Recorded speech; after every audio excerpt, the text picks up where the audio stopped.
अगले कुछ मिनटों में जो हमारे वैक्सीन की न्यू गाइडलाइंस आई हैं प्रोग्राम की, उनके बारे में चर्चा करेंगे ब्रीफली। तो 1 मई से एक व्यवस्था लागू करी गई। उस व्यवस्था का परिप्रेक्ष्य ये था कि 16 जनवरी से जैसे हम चले हुए थे और उसमें हेल्थ केयर वर्कर से शुरू करके फ्रंटलाइन वर्कर्स जुड़े, फिर एज के हिसाब से प्रायोरिटाइजेशन की गई। उस पीरियड के दौरान जो इनपुट्स आई उसमें एक मुद्दा इमर्ज होता था कि states should have flexibility and states wanted to take part in implementing the program but also procurement and having flexibility with regard to the priority groups। ये सुना गया, बताया गया, लिखा गया। उसको मद्देनजर रखते हुए और वैक्सीनेशन प्रोग्राम में तेज़ गति लाने के लिए एक व्यवस्था बनाई गई और उस व्यवस्था के अंतर्गत मई के महीने में और अभी भी एक स्वरूप उभर के आया जिसमें कि भारत सरकार जो भारत में मैन्युफैक्चर हो रहे हैं वैक्सीन उनका 50% प्रोक्योर करती है और दूसरा 50% जो है वो स्टेट गवर्नमेंट्स और प्राइवेट सेक्टर की तरफ जाता है उन चैनल्स में। इस बीच में ये जो एक बदलाव लाया गया, एक ट्रायल की तरह के ये रिस्पांस में था स्टेट गवर्नमेंट्स के सजेशंस के और पब्लिक डोमेन में जो सजेशंस आए, जैसे जैसे आगे बढ़े उसमें कुछ मुश्किलातें सामने दिखनी शुरू हुई और फीडबैक आया, ऑफिशियल फीडबैक आया, पब्लिक स्पेस में फीडबैक मिला। और स्पेसिफिकली 12 स्टेट्स ने ये रिक्वेस्ट करी पिछले महीने में कि सेंट्रलाइज्ड प्रोक्योरमेंट पे वापस जाना चाहिए। इसमें 10 चीफ मिनिस्टर्स हैं, एक लेफ्टिनेंट गवर्नर साहब हैं, एक चीफ सेक्रेटरी हैं। ये आपके सामने इसमें दर्शाया गया कि specific request came that we should go back to centralised procurement and then implement the program in a concerted way based on their experience, based on the experience of other states and the narrative in the public domain. Next slide, please. As you would expect, vaccination programme इतना महत्वपूर्ण है कि इसकी समीक्षा, इसके ऊपर oversight, इसके ऊपर internal discussions on a daily basis होती हैं। The Government of India teams have been watching the entire implementation of the vaccination program, and particularly in this phase, because this was shift from the way we were doing things up to a point and then moved into a different model. So this was constantly being done, and the reviews were taken at the highest level by the Honorable Prime Minister on the 15th and the 21st of May. But even prior to that, continuously the situation was being watched, connect with states was there, लेकिन prime minister साहब ने जो 15 और 21 को review लिया, उसके base के ऊपर उन्होंने हेल्थ मिनिस्ट्री को डायरेक्ट किया कि इस पॉलिसी इनिशिएटिव को आगे बढ़ाने के लिए जो बदलाव की ज़रूरत है गाइडलाइंस में, उसके ऊपर एक्शन लिया जाए। बेस्ड ऑन दिस एक्सपीरियंस आगे कैसे बढ़ना है और ये जो रिक्वेस्ट साथ साथ आ रही हैं उनको लेके आगे क्या बदलाव लाना है, वो एक डायरेक्शन हमें दिया गया।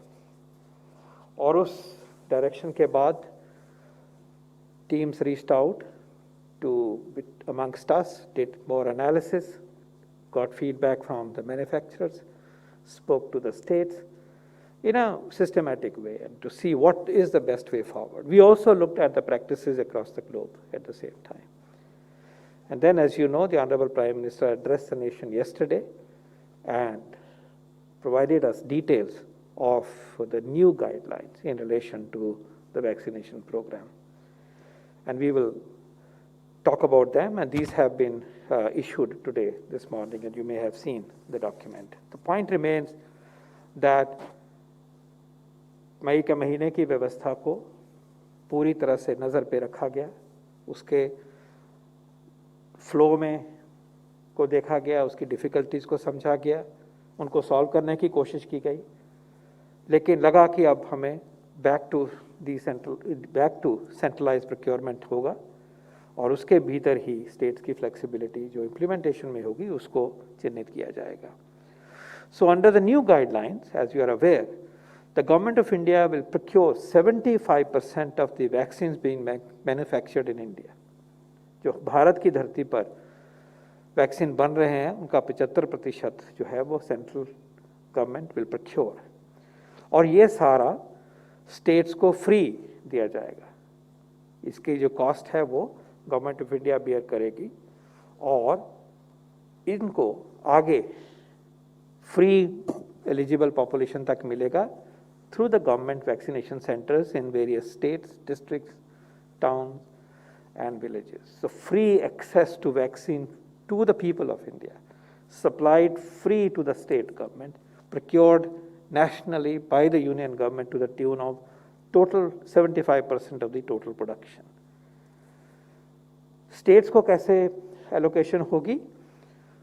Naturally on the basis of population, also on the basis of the pandemic situation in that population, उसको भी नज़र में रखा जाएगा ज़रूरत को, और साथ साथ कितनी तेज़ गति से, कितने सुचारू रूप से वैक्सीनेशन प्रोग्राम करा जा रहा है उसको भी नज़र में रखा जाएगा कि इस्तेमाल भी हो सके जो वैक्सीन अलॉट हो रहे हैं, और जिस तरह से वैक्सीन आगे तक जाना चाहिए वो ठीक तरह से पहुँचे, और ये भी देखा जाए कि वैक्सीन की वेस्टेज जो है वो कम हो और कम वैक्सीन की वेस्टेज को इंसेंटिवाइज किया जाएगा in a small way. What is the prioritization in terms of groups? First and foremost, we remain committed to the uptake of the vaccine by healthcare workers. There is still unfinished agenda and we believe it is of highest priority. As the Honorable Prime Minister yesterday reminded us, imagine if an overwhelming proportion of healthcare workers, doctors, nurses, paramedics, ambulance drivers, other team members of the healthcare teams, and also frontline workers, had not received the vaccine, the consequences would have been disastrous. Confidence कितना होता उस दशा में? Vaccine मिलने के बाद confidence आता है कि आप एक कोरोना के वार्ड में जा सकते हो जहाँ पे 25 मरीज छोटे से स्पेस में लुक आफ्टर किए जा रहे हैं. सो ये बहुत हैंडी हुआ है. Therefore we believe healthcare workers and frontline workers and their second dose is a priority. Clearly, citizens above the age of 45 remain a priority, and we have highlighted this from this podium several times. We have said that overwhelming mortality occurs in this group. If we address the immunization of this group, we are able to knock off the mortality in a very, very big way, over 80%. So this remains a priority because they are most vulnerable. They must be protected. This is our first goal of mitigating the effects of the pandemic. Then जिन व्यक्तियों की दूसरी dose दी हो गई है, that clearly is a priority. तो उसको नज़र में रखा जाएगा. फिर ये समझ आती है कि अब क्योंकि ये वैक्सीनेशन 18 साल से ऊपर सब के लिए खुल गया है, उस ग्रुप में भी हमने तरक्की करनी है, उसको भी बढ़ाना है. And as you have seen from our previous presentations, in different states and districts, the uptake of other categories varies, and uptake of those categories needs to be pushed. And once you are doing that, please also then include citizens 18 years to 45 years. Next one, please. Within the prioritization group of above 18, states have the flexibility to sub-prioritize in their own way. और ये उनसे हम बातचीत करेंगे. State की अपनी priority हो सकती है कि इस ग्रुप में वो किसी पर्टिकुलर समूह को इंक्लूड करना चाहें, ये उनके ऊपर, ये फ्लेक्सिबिलिटी उनके पास रहेगी, एंड वी वैल्यू दैट. इसके अलावा हम एडवांस इंफॉर्मेशन देंगे स्टेट्स के को वैक्सीन की सप्लाईज का.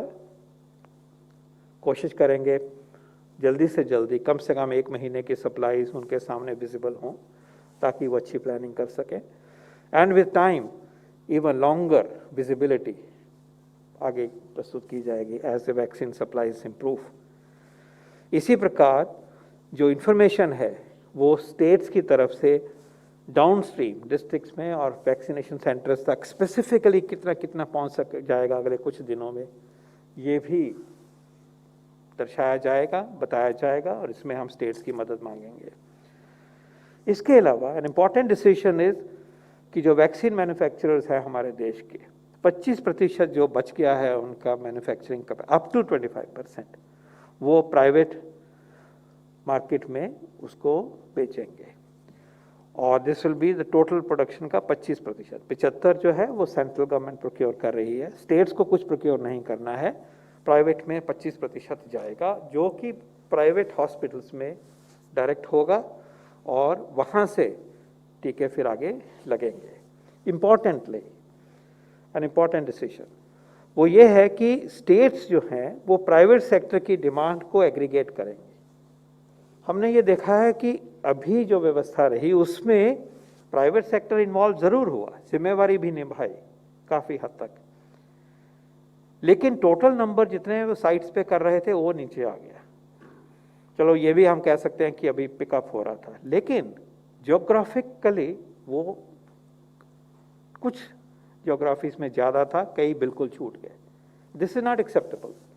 जहां जैसा भी प्राइवेट सेक्टर है, और particularly we are very keen that private sector facilities in small towns should also be a part of vaccination drive. It cannot be only limited to metro and large cities, no way.